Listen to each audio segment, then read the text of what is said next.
السلام عليكم على قناتكم لمسات حلوجيه. بعثت لي زبونه هذه الصوره وقالت لي اخدمي لي كما هي صابلي بريستيج خاص بالخطوبه بذوق الشوكولا. واكيد حضرت الطلبيه وكانت النتيجه ولا اروع. وبما انه شاركت معكم من قبل عبرت 250 غرام من المارغرين لتخرج من 40 الى 42 حبه، الا انه هذه المره حبيت نشارك معكم مقادير 30 حبه من العجينه الى الكريمه والشوكولا. فيديو يعتبر كورشة مجانية للمبتدئات، فيه كل أسرار عجينة الصابلي بذوق الشوكولا، تجيك بنينة ومقرمشة ومرملة والذوب في الفم. مش هذاك الصابلي اللي يجي بالكاكاو يجيك يابس ويتفتت وما عنده حتى بنة، وهذا هو الخطأ اللي يقع فيه الكثير لينشفوا العجينة اللي فيها الكاكاو. إذا كنت أول مرة تشوفي قناتي يسعدني انضمامك إلى عائلة لمسات حلوجية نيلية بالضغط على الجرس ليصلك كل جديد. ما تنسونيش يا غالياتي بالجام ليصل هذا المحتوى إلى أكبر عدد من المتابعين، وصلوا على الحبيب المصطفى صلى الله على سيدنا محمد صلى الله عليه وسلم. ونمر مباشرة مع المقادير وطريقة التحضير. بسم الله. كما راكم لاحظتوا هنا وكما راكم تشوفوا جبت العلبة تاع المارغرين تاع 250 غرام، تخدم لي من 40 حتى 42 حبة. أنا حبيت نشارك معاكم وكان هذا هو التحدي. 30 حبة استعملت كما راكم تشوفوا. قسمت العلبة على 4 وخليت الربع تاع المارغرين كما راكم تشوفوا بالضبط. الميزان تاعها الكميه اللي استعملتها من 187 الى 190 غرام من المارغرين. المارغرين تولي طريه بدرجه حراره المطبخ. درت الرشه تاع الملح وملعقه صغيره من الفانيليا. شوفي الملعقه الاولى تاع الزيت، الثانيه، الثالثه، 4 و5. 5 ملاعق كبار من الزيت. السكر الناعم اكيد راه مغربل كما راكم تشوفوا وزدت غربلته. حبيت نتاكد لان كنت غربلته من قبل. الكاس تاع 220 مليلتر ناقص اصبعين بالضبط كما راكم شفتوا. عاد هذاك الخط تاع الكاس تاع 220 مليلتر. نصف كاس اقل من هذاك النصف شويه من الكاكاو. درت ملعقه كبيره بومبي من شوكولا طالي. نظن المقادير تاع الكاكاو والسكر الناعم راه كانت واضحه في الكيل تاع الكاس تاع 220 مليلتر.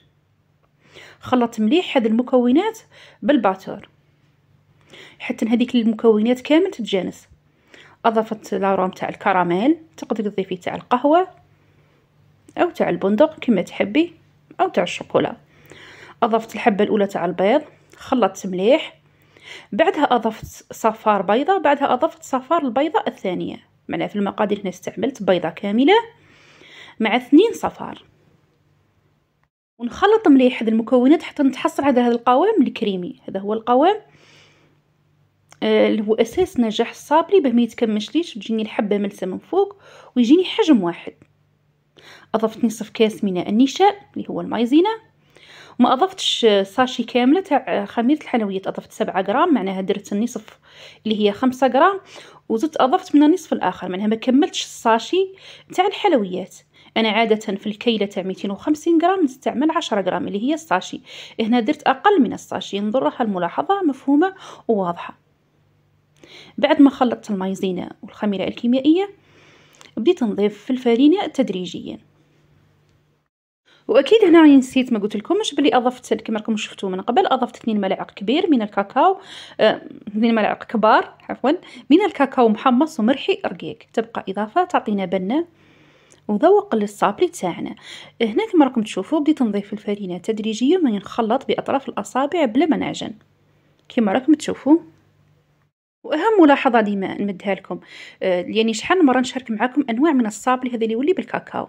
الكاكاو ينشف العجينه ونزيد لها الكاوكاو المحمص هذا اللي يولي مرح رقيق يزيد ثاني يمتص وينشف لي العجينه. رايحه نضيف الفرينه بحذر. لازم نتحصل على نعطيكم مش المقادير بالضبط لانه كل فرينه وكيفاه وكل حجم تاع بيض وكيفاه. نتحصل على هذا القوام اللي يولي طري. راني كل ما خليتها ريحت هي من الاحسن ما نخليهاش تريح ياسر تزيد تنشف وتمتص لي السوائل. لازم نخلي القوام تاعها طري كما راكم تشوفوا. حاولت اني نقرب لكم تشوفوا بالضبط القوام. نتحصل على هذه العجينه. هنا في الاثناء راني مشعله الفرن على 180 درجه. ولانه كنت ضابطني هنايا الوقت بدي مباشره نطبع ونطيب. استعملت هذه الساشي باه ما نستعملش الفرينه اكثر واكثر باه ما تنشفليش العجينه. ندير العجينه تاع الصابلي بين هذا البلاستيك الغذائي ونبدا نطبع فيه. استعملت هذا الطابع او هذا القطاعه الشكل تاعها كما راكم تشوفوا على حسب طلب الزبونه. نقطصها او نديرها في الفرينه ونطبعها كما راكم تشوفوا بلا ما نحرك باه يجيني الشكل ثابت. من الاحسن اذا كان عندك الوقت ديريها في الثلاجه او في الكونجيلاتور 10 دقائق باه تطيب لك على حبه واحده، هذه تبقى تدبيره. وكما راكم تشوفوا هنايا الصينيه اكيد راني كنت درت لها قليل من الزيت ورشتها بالفرينه اللي طيبت فيها الصابلي. وكما راكم تشوفوا كيفاه نتعامل مع البقايا تاع العجين، ما نعجنهاش، نلمها فقط وندير القليل من العجينه الجديده ونخدمها بهذه الطريقه ونكمل كامل الحب. تشوفوا هذه النتيجه نتحصل عليها يجيني على حبه واحده كما راكم تشوفوا بالضبط. هنا جاتني 30 حبه. نخلي الصابلي تاعي يبرد ورايحين نحضر دركي كريمه الزبده.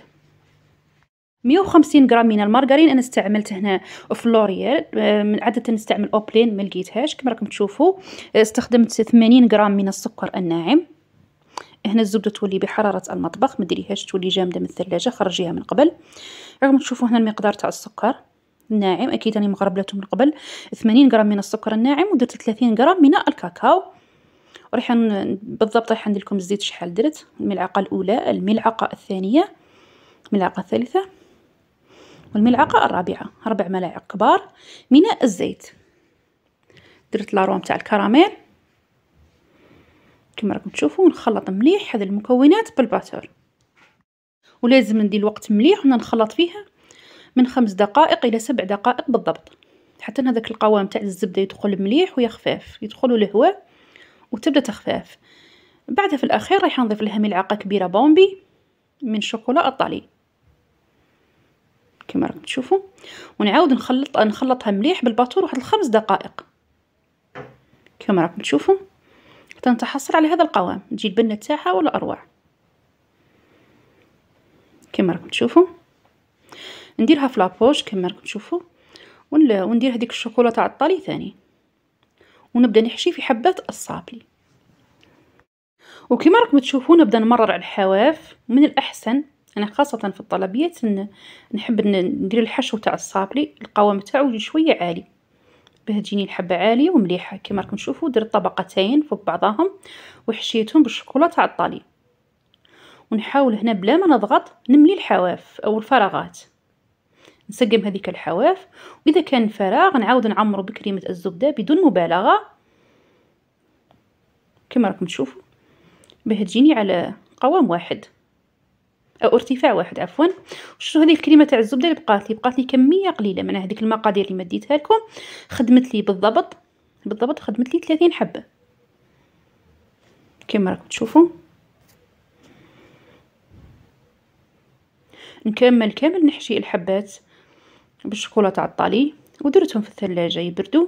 وبديت نذوب في الشوكولا. هنا درت الشوكولا 300 غرام من الشوكولا، ذوبتها على حمام مائي. وهنا حبيت نمد لكم واحد الملاحظه، ما تقيدوش كل 100 غرام نضيفوا لها ملعقه كبيره من الزيت. هنا اضفت في البدايه 3 ملاعق من الزيت كما شفتوهمش معايا في التصوير، الى انه مزات لي ثقيله. وفي هذيك الحبيبات هنا تشوفي هنا استعملت شوكولا في جيكاو على ما اظن، جاتني هذيك الحبيبات. حبيت نمد لكم هذه التدبيره بعد ما تذوبيها على حمام مائي وتضيفي الزيت وتلقاي مازال ما ذابتلكش مليح، او في هذيك الحبيبات من الاحسن انك تعقبيها على صفايه يجيك القوام تاعها ليس. وجربي حبه اذا شفتيها مازالت ثقيله اضيفي لها ملعقه من الزيت. هنا دات لي تقريبا 5 ملاعق من الزيت، استعملت بالضبط 300 غرام.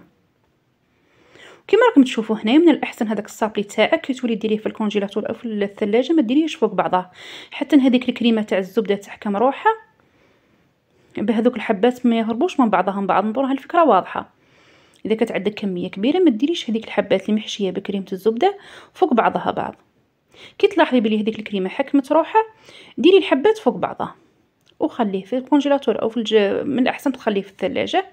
بعدها بدا يقلاصي فيه. هنايا بديت نقلاصي فيها بالشوكولا كما راكم تشوفوا، مباشره نديرها فوق ورق تاع الزبده وما نخليهاش في بلاصتها، ثم نحركها ونكمل كامل الحبات بنفس الطريقه. هنايا حبيت نشارك معكم هذا المقطع، شاركته معكم من قبل في واحد الصابلي تاع الشوكولا، فنخدم الموتيف تاع الشوكولا بلا ما تخدميه بالشوكولا، خدمت لكم هنا بعجينه السكر بذوق الشوكولا.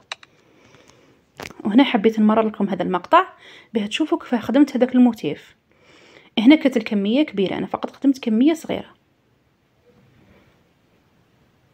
كما راكم تشوفوا انا استخدمت كميه صغيره فقط، لانه كان عندي 30 حبه، ما خدمتش كميه كبيره. حبيت هذا المقطع بالتفصيل وين جاي راني نخلي لكم في اخر الفيديو المقطع تاع الفيديو اللي صورته معكم من قبل بالضبط. شوفوا هنا بديت نخدم في الموتيف تاع الشوكولا. اكيد رايح اسمه هذا تاع الطابع تاع السيليكون، درت له القليل من الزيت، ما نكثرش الزيت، فقط رشه خفيفه، وبديت نخدم في هذا الموتيف تاع الشوكولا. واستعنت في الاخير بالنشاء كما راكم تشوفوا. نخرجوا بعد نعطي له واحد الشكل تاع القوس شويه، نحاول اني ندورو بهذه الطريقه، وديما نخدم حبات اكثر باش يتكسروا هذيك الحواف، ونخليهم ينشفوا ليله كامله. كما راكم تشوفوا هنايا بها البرد ثم هذيك الشوكولا واحد الساعه فقط، وبديت نخدم به. بديت نلصق هذا الموتيف تاع الشوكولا بالقليل من الشوكولا، ذوب تاع الحمام مائي، وبديت نخدم بها. وجات هنا المرحله تاع التزيين. كما راكم تشوفوا جبت هذا الموتيف تاع الخواتم ونتاع القلوب، نحيت لهم هذيك اللصقه اللي تجي من تحت وهذيك اللصقه اللي تجي من فوق باش تعطي لي هذاك البريق وهذاك اللمعان، وراح تلصق لكم بكل سهوله. هذاك الموتيف تاع الخواتم او تاع القلوب ما حبيتيش تنحي هذيك اللصقه اللي تجي من تحت، تقدري تلصقيها فقط بلا ما تنحيها بالغراء الغذائي اللي هي التايلوز مع الماء او القليل من الشوكولا، بلا ما تبان الحواف تاعها منها ومنها وتخرج لك الشوكولا. كما راكم تشوفوا الا انه لازم هذاك الغلاف الشفاف اللي من فوق تنحيه. شوفوا الوصفه تاع اليوم، ان شاء الله تولي نالت اعجابكم. تحيه وسلام للجميع.